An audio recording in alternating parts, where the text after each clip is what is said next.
I'm doing good, John. Welcome back to the Chop Shop, my friend. Oh, good to be here, man. Now, usually we do these things in person, either in a overcrowded tent at Rock on the Range, or more preferably out on the ocean on a big ship. Right. We have had some scenic views on Shiprocked, haven't we? Yes, we have. Oh man, good times. Well, let's talk about the new projected Ignite My Insanity. Just going for it, all in with a whole double album, eh? Yeah, right. Shock and awe. We figured, all right, let's hit them over the head with a whole bunch of stuff and see what happens. Was it as simple as, since it's hard to get everybody's schedules together? For those who don't know, the band's made up of members of, Alter Bridge and Creed and Tremonti and Sevendust, and there's other tour schedules and things that have to be organized. So when you did get together, you just made as many songs as you could?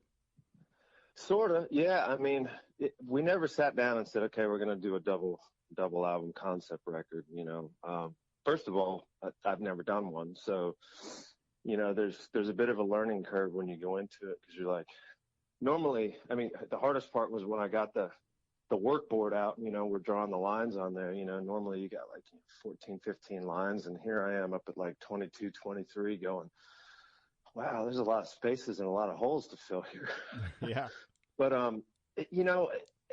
it happened pretty naturally. I think we had the first group of songs, the first dozen or so, we just felt really, really strongly about them. And, we had every intention of going, okay, let's put 12 songs on the record, ish, give or take a song or two. But you never want to go in with just 12 songs. Like, I've never been the guy who says, I want to do a 12-song record and I write 12 songs and I record 12 songs and that's it. Some people do that, and that's great. But for me, I always like to have options. Even in the world of Sevendust, we're always going to have a few B-sides, a couple leftover tracks.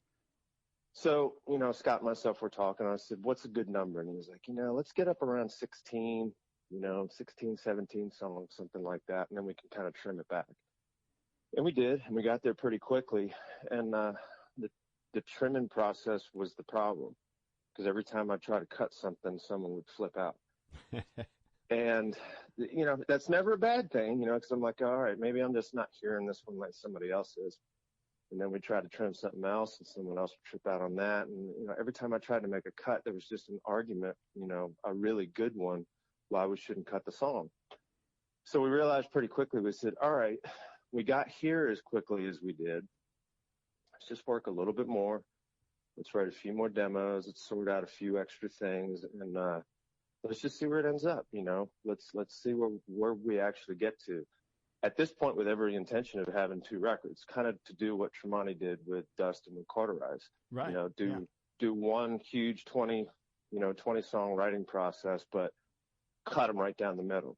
And that was kind of the idea. We went into Rat Pack and we said, we got two records here, and we started talking over the holidays, and they came back and they said, okay, two things. We love it. We want to buy it, but we want it to be a double record. And, at first, the artist part of me is like super excited and freaking out, because I'm like, okay, it's nothing that I've ever done before. This should be kind of cool. It's been at this point 4 years since we'd released the record. So I don't think the fans were going to complain about getting that much music. Right. But the business part of me kept going, all right, why not do the two records? And the pitch for me, it made a lot of sense. It was like, look, you're going to be back in Sevendust mode soon, like sooner than later. And Tremonti's going to be in Tremonti mode, and then Alter Bridge will be back around. And, the window for us to try to cram two records into a very narrow gap, it didn't make a lot of sense. Yeah. From a PR point of view, just from an everything point of view. But the other argument was, look, if the fans, if we release in 2017, that means they'll have been waiting around 5 years for new music. And what a better reward than give them a whole bunch of new music. So all the arguments for doing it were good ones. And, I was expecting the label to be the one trying to convince me otherwise. Let's do the smart thing, smaller doses of music. People like streaming. They like getting singles, A and B sides, EPs, shorter doses of stuff. And this isn't a normal project. It's not a normal band. And we're not a type of band who's going to release music, every year and a half, 2 years. So we said, okay. Sample complete. Ready to continue?